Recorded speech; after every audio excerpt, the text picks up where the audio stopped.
Hello everyone, I hope all are feeling well. जो भी जाओगे बढ़िया होंगे।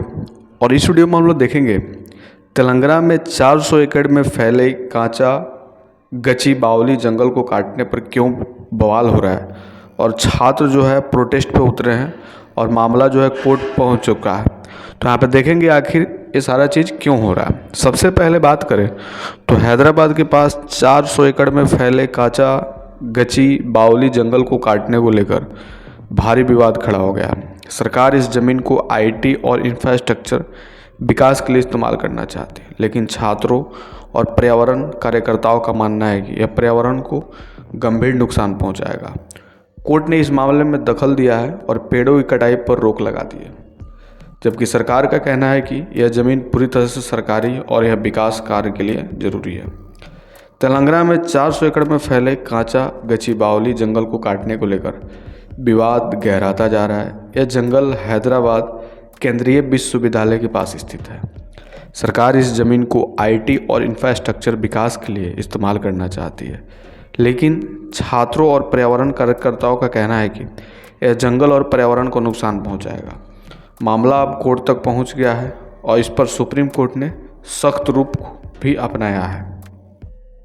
सुप्रीम कोर्ट ने गुरुवार को तेलंगाना हाई कोर्ट के रजिस्टर को तुरंत कांची गची बावली जंगल का दौरा करने और 3:30 तक अपनी रिपोर्ट सौंपने का निर्देश दिया।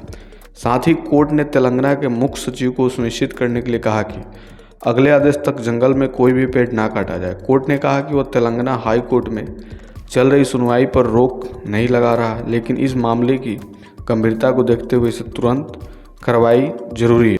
हैदराबाद केंद्रीय विश्वविद्यालय के छात्र और पर्यावरण कार्यकर्ता इस जमीन पर पेड़ काटे जाने के खिलाफ प्रदर्शन कर रहे हैं। छात्रों का कहना है कि यह जंगल विश्वविद्यालय से सटा है और इसका काटा जाना न केवल पर्यावरण को नुकसान पहुंचाएगा बल्कि इलाकों की जैव विविधता को भी प्रभावित करेगा। कई रिपोर्ट्स में इस इलाके में झीलों और खास तरह की चट्टानों के नुकसान की बात भी कही गई है। छात्रों का आरोप है कि सरकार छात्रों को गुमराह कर रही है और इस जमीन का इस्तेमाल निजी कंपनियों के हित में करना चाहती है। वहीं तेलंगाना सरकार ने स्पष्ट किया है कि यह ज़मीन पूरी तरह सरकारी है और इसे 2004 में ही राज्य सरकार को सौंप दिया गया था। सरकार ने बताया कि 2004 में यह ज़मीन आईएमजी अकादमी भारत प्राइवेट लिमिटेड के खेल सुविधाओं के लिए विकास के लिए दी थी। 2006 में आईएमजी अकादमी ने प्रोजेक्ट शुरू नहीं किया, जिसके बाद सरकार ने ज़मीन को वापस ले लिया और इसे आंध्र प्रदेश युवा उन्नति, पर्यटन और सांस्कृतिक विभाग को सौंप दिया। इस फैसले के खिलाफ आईएमजी अकादमी ने हाई कोर्ट में याचिका दायर की, लेकिन 7 मार्च 2024 को हाई कोर्ट ने सरकार के पक्ष में फैसला सुनाया।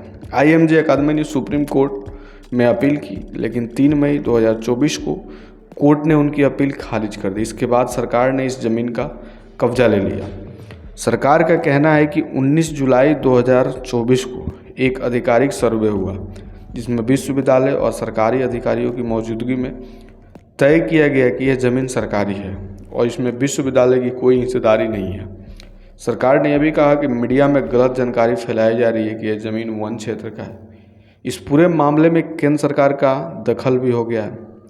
पर्यावरण, वन और जलवायु परिवर्तन मंत्रालय ने तेलंगाना सरकार को निर्देश दिया है कि अवैध पेड़ कटाई पर कानूनी कार्रवाई की जाए। साथ में यह भी कहा कि पर्यावरण कानूनों और कोर्ट के आदेशों का पूरी तरह पालन किया जाए। इसके अलावा केंद्र सरकार को तत्काल एक रिपोर्ट भेजी जाए जिसमें सारी स्थिति स्पष्ट हो। मंत्रालय ने यह भी बताया कि इस मामले में सांसदों और अन्य कई प्रमुख हस्तियों ने शिकायत की है। हैदराबाद केंद्रीय विश्वविद्यालय ने सरकार के उन दावों को खारिज कर दिया जिसमें कहा गया कि जमीन का सर्वे उनकी सहमति से हुआ था। विश्वविद्यालय प्रशासन का कहना है कि जुलाई में केवल प्रारंभिक निरीक्षण हुआ था, इसे आधिकारिक सर्वे नहीं कहा जा सकता।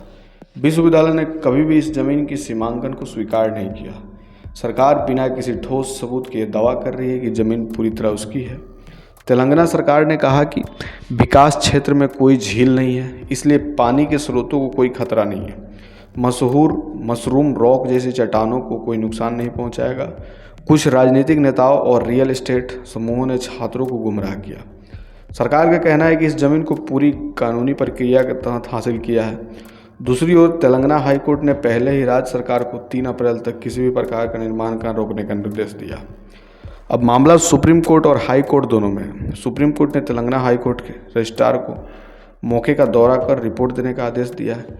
केंद्र सरकार ने राज्य सरकार को पूरी स्थिति पर रिपोर्ट मांगी है। हाई कोर्ट का फैसला आने तक सरकार कोई भी निर्माण कार्य नहीं कर सकती। इसके अलावा छात्रों का प्रदर्शन जारी और सरकार को कड़ी आलोचना का सामना भी करना पड़ रहा है।